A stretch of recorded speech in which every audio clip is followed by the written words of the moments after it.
accurate and focused long under gender development.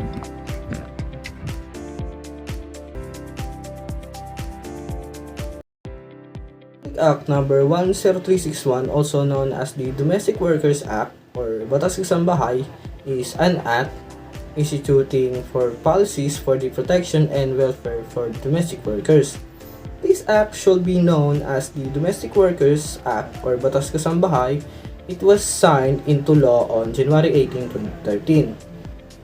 This law is about giving respect, promote, protect, and realize the fundamental principles and rights at work. And this implemented to remove the child labor, forced labor, discrimination in employment and occupation, and trafficking in person, especially women and children. Law is about giving respect, promote, protect, and realize the fundamental principles and rights at work. And this implemented to remove the child labor, forced labor, discrimination in employment and occupation, and trafficking in person. Employment discrimination occurs when an employer treats an employee or job applicant unfavorably because of what their race, color, religion, sex, including pregnancy and gender identity. For an example, a lot of employees here in the Philippines get discriminated of what they are, such as like in the workplace, such as like they were gay, lesbian, transgender, bisexual, etc. They get bullied for some reason and can't accept of who they are.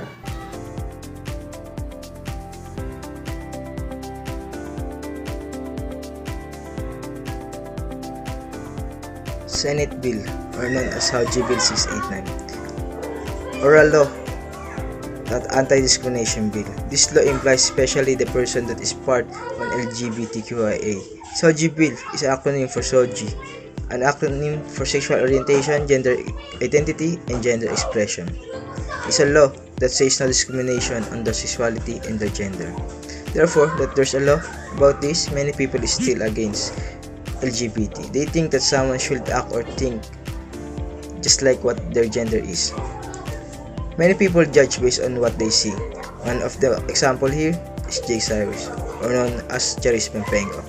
Even though the Philippines is one of the most friendly country and known as most gay-friendly countries in the world, many have noted that this acceptances is limited and somewhat shallow. In fact, discrimination is still alive and well in the Philippines. A problem that was recently put on the spotlight once again by trans singer Jake Cyrus. In an interview with GMA News program, 24 Oras, Cyrus opened up about his experience using public bathrooms in the Philippines. He said that whenever he approaches a restroom, he gets the look from people, which leads him sometimes to use a separate stall for people with disability just to avoid conflict. Cyrus is one of the few trans men in the Philippines. Show businesses, he gained international prominence as Charis Pempenko after being featured in the Ellen DeGeneres show in 2007 and sang I Will Always Love You and I Am Telling You. Cyrus came out as a lesbian in 2013, but in 2014 said in an interview with Oprah Winfrey that his soul is male. Last year, he announced that he had changed his name to Jake Cyrus.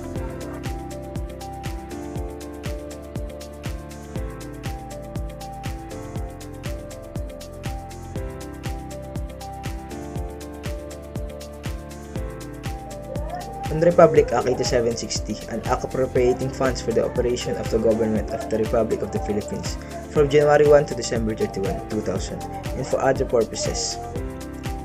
Senator Richard Gordon, PRC Chairman, said PhilHealth's debt to PRC is now at about 800 million due to non-payment of bills in time. The Philippine Health Insurance Corp, or known as PhilHealth, once again owes the Philippine Red Cross PRC over 800 million for COVID-19 testing services.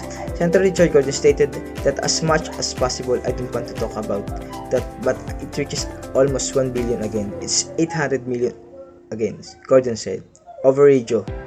The PRC stopped conducting the free COVID-19 tests for overseas Filipino workers or OFWs, medical frontliners, and the other Filipino after the state health insurer incurred the 930 million pesos debt to the PRC, which had accumulated to 1 billion.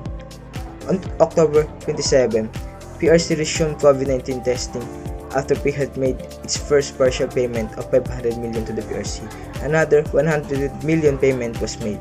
Gordon warned the PRC might again be forced to stop testing as they need money to buy more supplies and they maintain 300 medical technicians, including lab workers. He also urged hospitals to report who among them is not paid by PhilHealth and the reason for non-payment.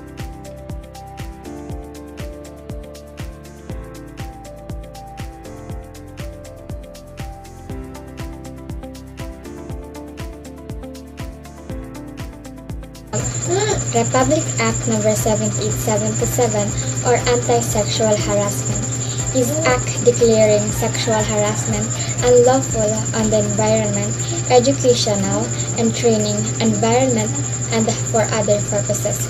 Was approved on February 14, 1995. Sexual harassment is the act of demanding, requesting, and requiring sexual people from another, whether accepted or not. Sexual harassment is committed in workplace, educational, and training environment. Anti-sexual harassment, it aims to ensure that the workplace, educational, and training environment are free from intimidation and sexual harassment.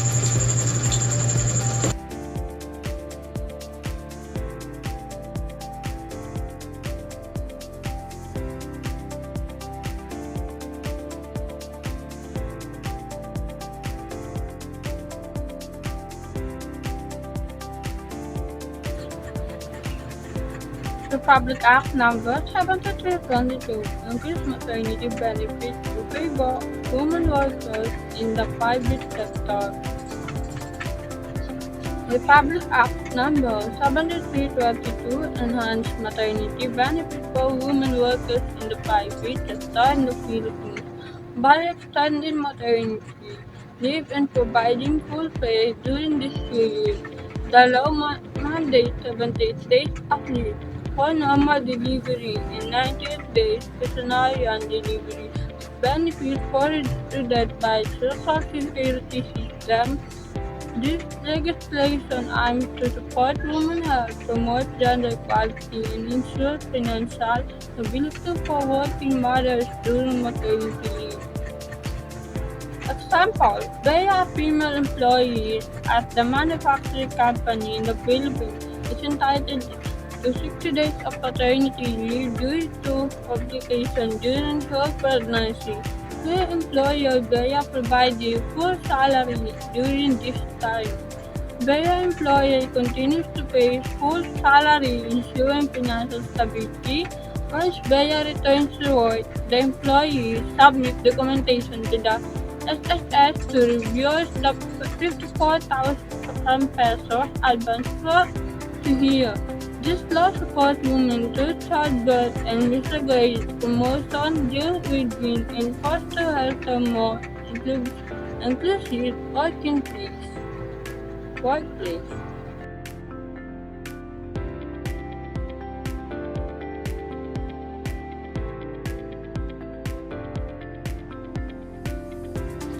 Republic Act No. 8289, also known as the Magna Carta for Small Enterprises, primarily aims to promote, support, and develop small and medium enterprises (SME) in the Philippines, while it means focus in fostering the growth of SME through various support mechanisms such as financing, technical assistance, and market access. It does not directly address the gender development. However, the law indirectly contributes to gender development by promoting inclusive economic growth by supporting SME, which can include businesses owned and operated by women.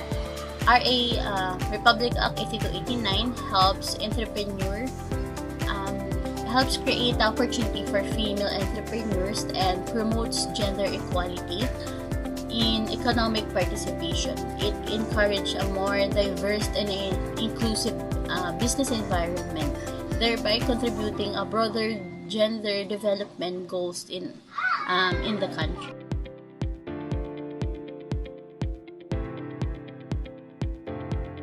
Republic Act number 7655.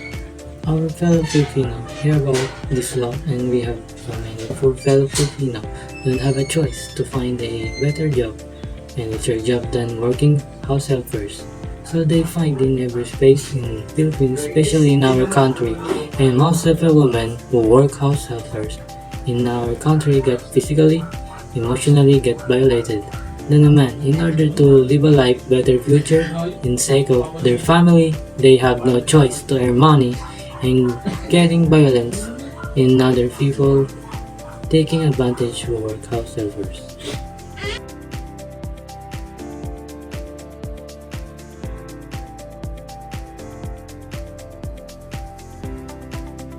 Proclamation number 976 declaring 1997 as Anti-Migrant Trafficking Year.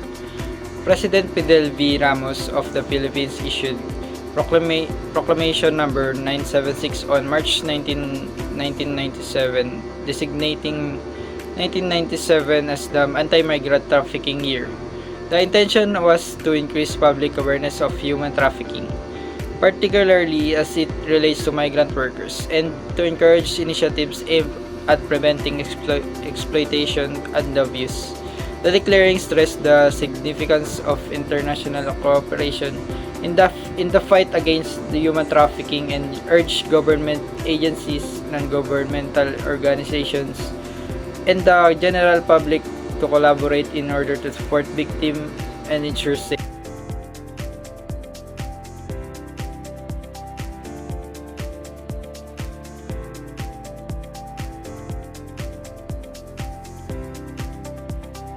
For example, in the Philippines, law enforcement agencies in collaboration with an international NGO conduct a raid on a coastal town and rescue a group of migrants being held by traffickers who promise them jobs overseas. The traffickers are arrested and the migrants receive medical care, counseling, and support for safe preparation, highlighting an effective anti-migrant trafficking effort. Act number 7305, Magna Carta of Public Health Workers, established on March 26, 1992. In the Philippines, Republic Act number 7305, also known as Magna Carta of Public Health Workers, aims to enhance the career of development, working conditions, and welfare of public health workers. These are the examples of benefits for public workers: grievance mechanism, retirement and benefits, career development, health and safety, working hours and overtime, salary and compensation, and leave benefits. For example, in the Philippines, law enforcement agencies in collaboration with an international NGO conduct a raid on a coastal town and rescue a group of migrants being held by traffickers who promise them jobs overseas. The traffickers are arrested and the migrants receive medical care, counseling, and support for safe preparation, highlighting an effective anti-migrant trafficking effort. The Public Act number 8291, also known as the Government Service Insurance System GSIS, Act of 1997 is a law in the Philippines that aims to provide and secure the future of government employees through the establishment of a retirement and insurance fund. It outlines the benefits, contribution, and membership. Hi, I'm John Duke Viseray, and this is my explanation about Republic Act number 6972, or the Barangay Level Total Development and Protection of Children Act is a Philippine law aimed at helping young children in local communities. Overall, the law ensures the young children receive proper care and early education right in their own communities. Example, now with the RA number 6972, transform a coastal village, unused building became a vibrant learning center where trained local women care for children. Partnership provide books and food, and fun program teach about marine life. Now children learn safely, parents work worry-free, and the communities thrive. And number 2, Republic Act number 6938, the Cooperative Code of the Philippines helps people from run and cooperative. A cooperative is a group owned and run by its member who share the benefits. Overall, RA 6938 helps people work together in cooperative to improve their economic situation. Example, in Mindanao, the Loma tribal groups of Mindanao, they are indigenous tribes. Indigenous farmers struggles to sell their products at fair price. With RA number 69, they formed the Mountain Farmers Cooperative. Now, they access loans, sell directly to buyers, and receive fair price. The cooperative also funds community projects, bring economic stability and empowerment to the village. Yun lang po. Thank you.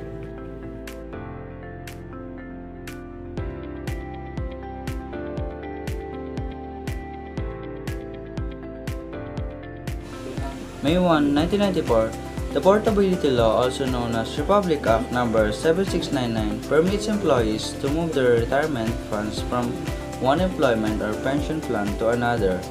This guarantees that their investments will grow and stay safe even if they switch jobs or pension schemes.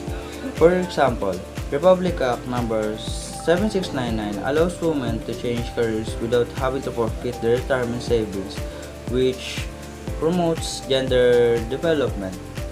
This guarantees long-term financial security and gives women the confidence to pursue professional opportunities without compromising their financial stability. That's all, ma'am. Thank you.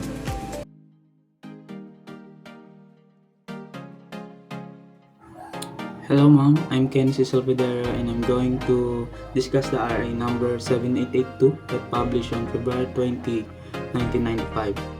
RA number 7882 aims to empower Filipino women by offering loans and technical training to support their involvement in micro and cottage businesses and enterprises, promoting equality and economic improvement.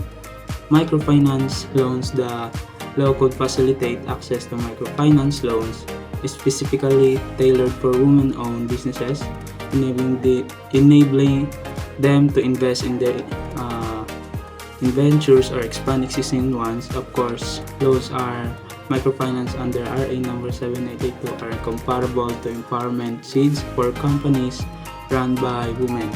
These loans give women businesses owners the financial resources they need to grow and support their companies, just as a seed requires water and sunlight for growth.